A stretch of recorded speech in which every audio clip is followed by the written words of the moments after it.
പഠിക്കാൻ പോകുന്ന ടോപ്പിക് എന്ന് പറയുന്നത് പാർട്സ് ഓഫ് സ്പീച്ച് ആണ്. നമുക്കറിയാം 8 പ്രധാനപ്പെട്ട പാർട്സ് ഓഫ് സ്പീച്ചുകളാണ് ഉള്ളത്.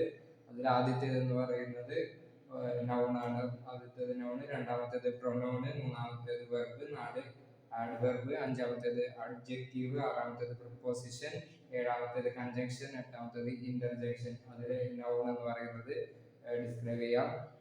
നൗൺ എന്ന് പറയുന്നത് name of a person, place or things. അതായത് ഒരു സ്ഥലത്തിന്റെയോ ഒരു വ്യക്തിയുടെയോ അല്ലെങ്കിൽ ഒരു വസ്തുവിന്റെയോ പേരാണ് നൗൺ എന്ന് പറയുന്നത്. എക്സാമ്പിൾ എന്ന് പറയുമ്പോൾ ഇന്ത്യ, ലവ്, സ്വിറ്റ്സർലാൻഡ് രാജ്യത്തിന്റെ പേരാണ്, ഗോട്ട് മൃഗത്തിന്റെ പേര്. ഇതൊക്കെ നൗണായിട്ട് നമുക്ക് കണക്കാക്കാം.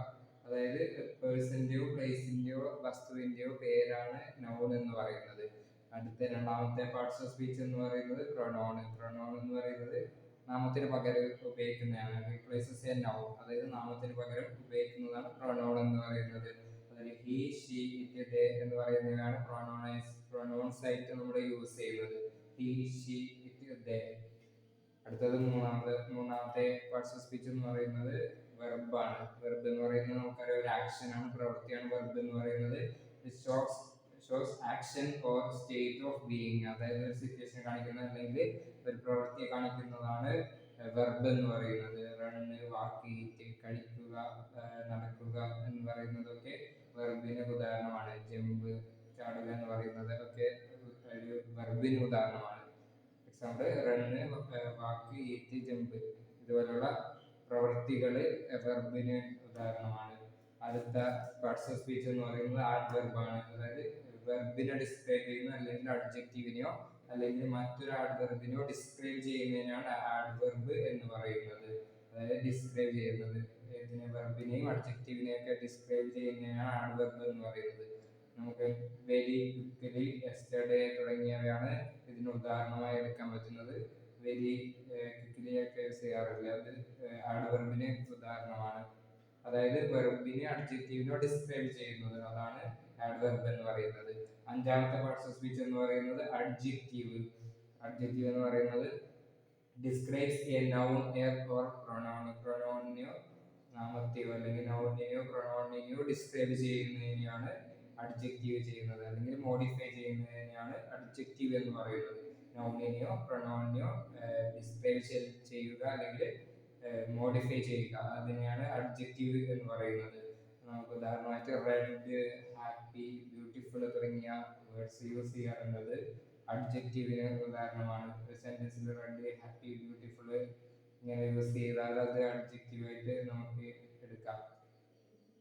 പിന്നെ അടുത്തത് പ്രിപ്പോസിഷൻ. പ്രിപ്പോസിഷൻ ആണ് ആറാമത്തെ പാർട്സ് ഓഫ് സ്പീച്ച് എന്ന് പറയുന്നത്. പ്രിപ്പോസിഷൻ എന്ന് പറയുന്നത് shows A relationship between another words. അതായത് മറ്റുള്ള വേർഡ്സ് തമ്മിലുള്ള റിലേഷൻഷിപ്പ് കാണിക്കുന്നത്. ഇന്ന്, ഓണ്, അറ്റ് തുടങ്ങിയ വേർഡ്സ് യൂസ് ചെയ്തിട്ട് ചെയ്യുന്നതിനാണ് പ്രിപ്പോസിഷൻ എന്ന് പറയുന്നത്. അതായത് റിലേഷൻഷിപ്പ്, മറ്റു വേർഡ്സ് തമ്മിലുള്ള മറ്റുള്ള വാക്യങ്ങൾ തമ്മിലുള്ള റിലേഷൻഷിപ്പ് കാണിക്കാൻ വേണ്ടിയാണ് നമ്മൾ പ്രിപ്പോസിഷൻ ഈ വേർഡ്സ് യൂസ് ചെയ്യുന്നത്. ഇന്ന്, on, at, on the tree എന്നെല്ലാം നമ്മൾ യൂസ് ചെയ്യുന്നത് അത് റിലേഷൻഷിപ്പ് കാണിക്കാൻ വേണ്ടിയിട്ടാണ്. മറ്റുള്ള വേർഡ്സ് തമ്മിലുള്ള റിലേഷൻഷിപ്പ് ഷോ ചെയ്യാൻ വേണ്ടിയിട്ടാണ് നമ്മൾ ഈ പ്രിപ്പോസിഷൻ യൂസ് ചെയ്യുന്നത്.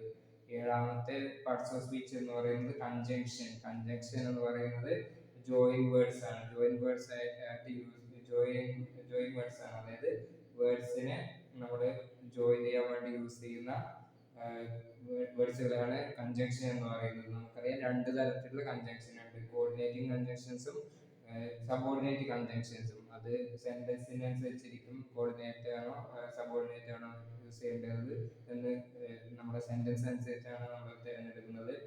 അപ്പോൾ കൺജങ്ഷൻ എന്ന് പറയുന്നത് ജോയിൻ വേർഡ്സ് ആണ്. ജോയിൻ വേർഡ്സ് ആണ് അല്ലെങ്കിൽ വേർഡ്സിനെ ജോയിൻ ചെയ്യുന്ന പദങ്ങളാണ് കൺജങ്ഷൻസ് എന്ന് പറയുന്നത്. എക്സാമ്പിൾ ആയിട്ട് ആൻഡ്, ബട്ട്, ഓർ തുടങ്ങിയവ യൂസ് ചെയ്യാറുണ്ട്. ദാറ്റ് തുടങ്ങിയ വേർഡ്സ് യൂസ് ചെയ്യും. ആസ്, ഈഫ് തുടങ്ങിയ വേർഡ്സ് ഒക്കെ ഉണ്ട്. അതെല്ലാം കൺജങ്ഷൻസിന് ഉദാഹരണമാണ്. എട്ടാമത്തെ പാർട്സ് ഓഫ് സ്പീച്ച് എന്ന് പറയുന്നത് ഇന്റർജങ്ഷൻ ആണ്. ഇന്റർജങ്ഷൻ എന്ന് പറയുന്നത് അതായത് സ്ട്രോങ് ഫീലിങ്സ് കാണിക്കാൻ യൂസ് ചെയ്യുന്ന വേർഡ്സ് ആണ് ഇന്റർജങ്ഷൻ എന്ന് പറയുന്നത്. അത് എക്സ്പ്രഷൻ ചെയ്യുന്നു, നമ്മുടെ ഫീലിങ്സ് എക്സ്പ്രസ് ചെയ്യുന്ന വേർഡ്സുകളാണ് ഇന്റർജങ്ഷൻസ് എന്ന് പറയുന്നത്. എക്സാമ്പിൾ വാവ് തുടങ്ങിയ വേർഡ്സ് നമ്മൾ എക്സ്ക്ലമേറ്ററി സെന്റൻസിലൊക്കെ യൂസ് ചെയ്യാറുണ്ട്. അതുപോലുള്ള വേർഡ്സ്